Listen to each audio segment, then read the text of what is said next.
You voted for it, and you're going to get it here on Unity Motorsports Garage. Stay tuned.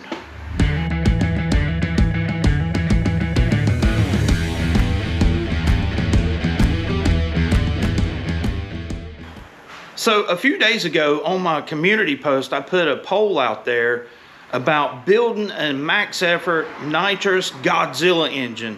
And the overwhelming response was do it. So that's what we're getting ready to do beginning today.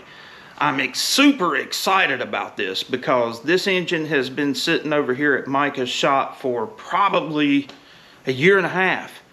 And you can never finish a project if you never start on it. So we were working on Casper this past weekend, and I told him, I said, hey, let's get this Godzilla project moving and see where we go with it. While some of you probably already know what a Godzilla is, maybe a few of you don't, so I'm going to do a brief overview, and we're going to talk about the internal specs of this engine because it's all relevant.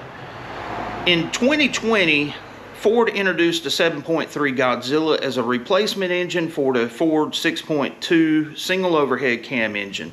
They used them in the F-250s, the Raptor, so on and so forth. So what makes this engine unique is it is actually 445 cubic inch Ford pushrod V8. It was a mass departure for Ford, going away from the overhead cam architecture with the 6.2, and they decided to go back with push rods, and this is what we come up with.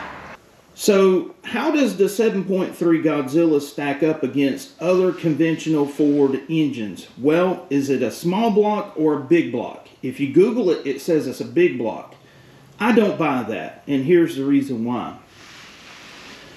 The bore spacing on this engine is 4.53 inches.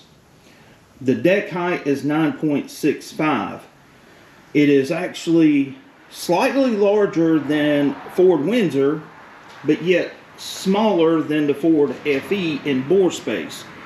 There's a lot of rules out there for racing when it comes to small block classes, and this engine is going to be a major discussion point because it's kind of like in no man's land. It's nowhere near, say, a big block Chevy, big block Mopar. In fact, it's actually pretty close to the small block Mopar and Gen 3 Hemi stuff. You know, the bore spacing on the Gen 3 Hemi is 4.46 inches, and you have the deck height at 9.58, I believe it is. So, yeah, it's relatively comparable in size to the Gen 3 Hemi as far as block dimensions. The major selling point of this engine is it has great flowing cylinder heads, a durable bottom end, and 445 cubic inches to work with. This should make an awesome engine build for the channel. So here are the plans for this engine. You ready for this thing, man? Oh yeah, it's been ready. Been a long time. So Micah wants to go 4s, right? Yes. This is going to be the means to make it happen. Are we keeping it fuel injected, or are we going fuel injected or carburetor? What we I believe we're going to have to go into the 21st century. Yeah, but it'll make sense later on. If there was a good single carb intake for this thing available, we would try to go that route, yeah. But we still have to control the ignition, and that's a problem. So we might as well just come out of the dark ages. Yeah, I think so. Yeah, so yeah, this is going to be part one of many series events.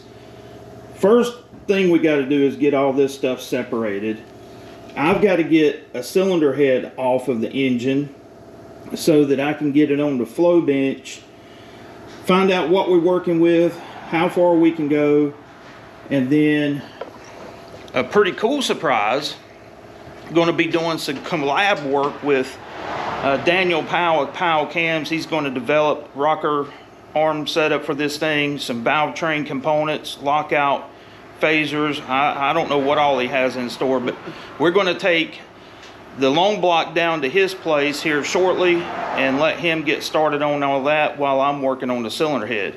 So now that you kind of got an overview, we're going to go in here, start taking this thing apart and rip a cylinder head off. Well, got the intake manifold off. We pulled it off so that wouldn't damage it when we're trying to pick this thing up.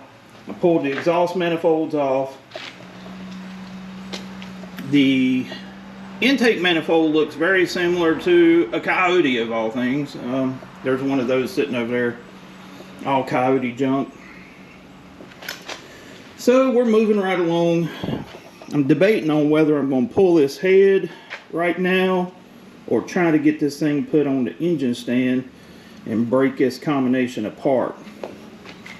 Check this out. I don't know if you can see it.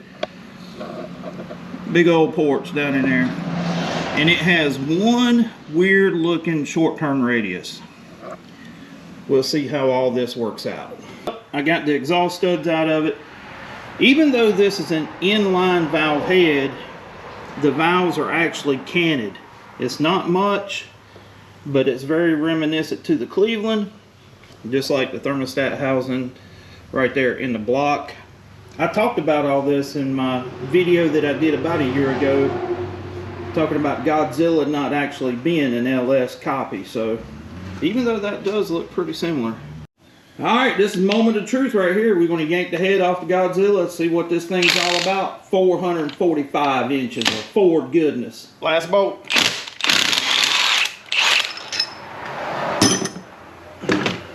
Yank that sucker off. Ah, Whoa!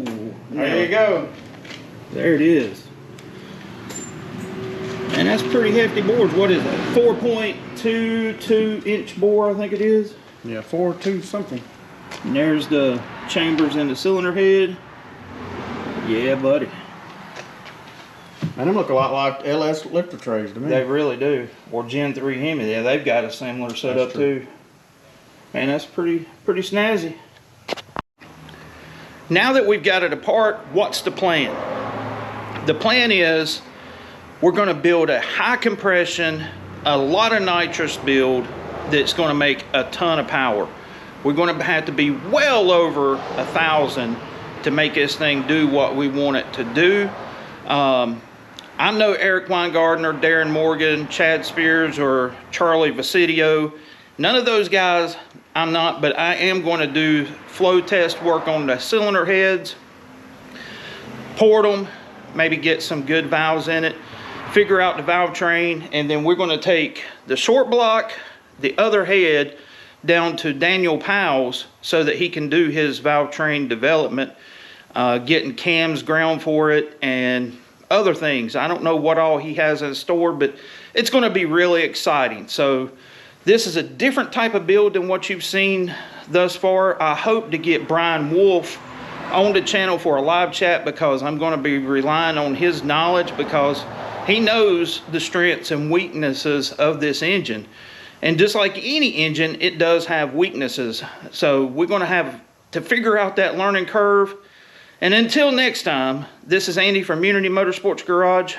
I will catch you later.